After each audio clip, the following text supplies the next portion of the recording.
बाद उनको माल्यार्पण करते हुए श्री सद्गुरु महाराज की जय। हमारे आश्रम समिति के कोषाध्यक्ष श्री संजय अग्रवाल जी, संजय बाबू से आग्रह है माल्यार्पण करेंगे।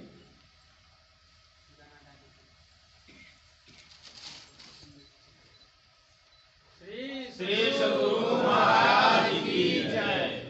श्री सद्गुरु महाराज की पाठ माल्यार्पण करते हुए आश्रम समिति के कोषाध्यक्ष श्री सद्गुरु महाराज की जय।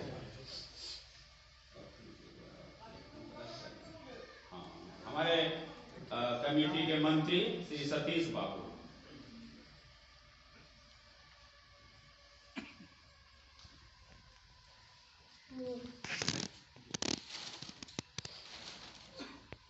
गुरु महाराज को प्रणाम कीजिए और माला एक गुरु महाराज को प्रणाम करिए। हमारे कमेटी के मंत्री सतीश बाबू गुरु महाराज को प्रणाम करते हुए पूज्य पादपुर से भी भगत स्वामी जी महाराज को माल्यार्पण करते हुए पूज्य पाद श्री केदारनाथ स्वामी जी महाराज को माल्यार्पण करते हुए बोलिए श्री सद्गुरु महाराज की जय। आप लोग भी बैठ जाएं। अब मैं माइक जिधर बढ़ा रहा हूं, जो पुराने सत्संगी हमारे हैं, जो आराध्य देव का जब स्थूल शरीर इस जगती तल पर था, अगर उन्होंने सेवा देखी होगी जिधर माइक जा रहा है तब तो बोलने की जरूरत नहीं है, लेकिन इस काल के लोग बहुत कम हैं।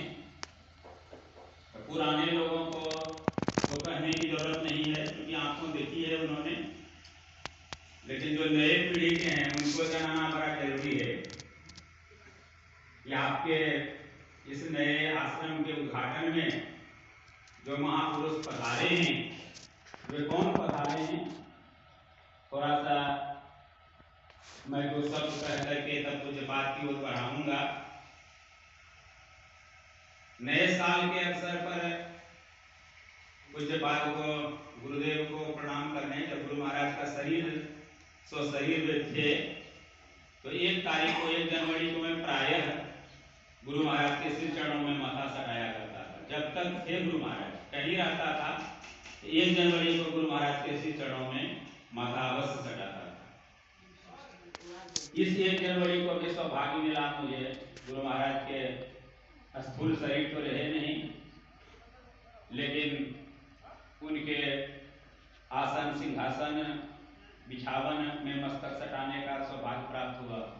तो पूज्य पाद से जब प्रणाम करने पहुंचा इनके यहाँ, इन्हें जब प्रणाम निवेदित किया, कुछ बातें हम लोग की चली और पूज्य बाबा मेरा ही एक संस्मरण गुरु महाराज के साथ का सुना रहे थे वहाँ, बस उसी समय में पहुंच गया इनको प्रणाम करने के लिए।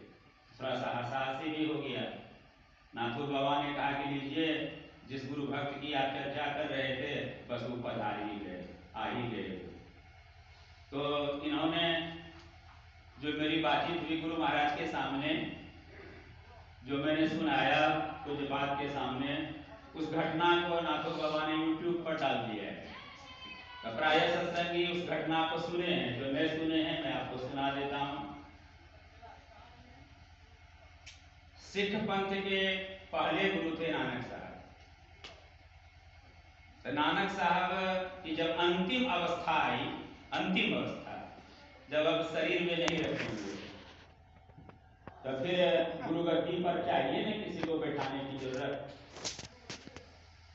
तो नानक साहब के गुरु गद्दी पर कौन बैठेंगे? तो उनकी बहन नानिका भी जीवित थी। तो सारे लोग आपस में विचार उचार करके हो गया फाइनल कि नानक साहब के जो पुत्र हैं उनको गद्दी पर बैठाया जाएगा।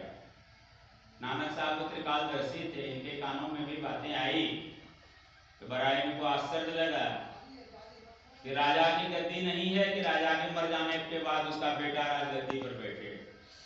यहाँ तो संत की गद्दी है ना, तो संत की गद्दी पर तो कोई संत न बैठेगा, उसका बेटा बैठेगा।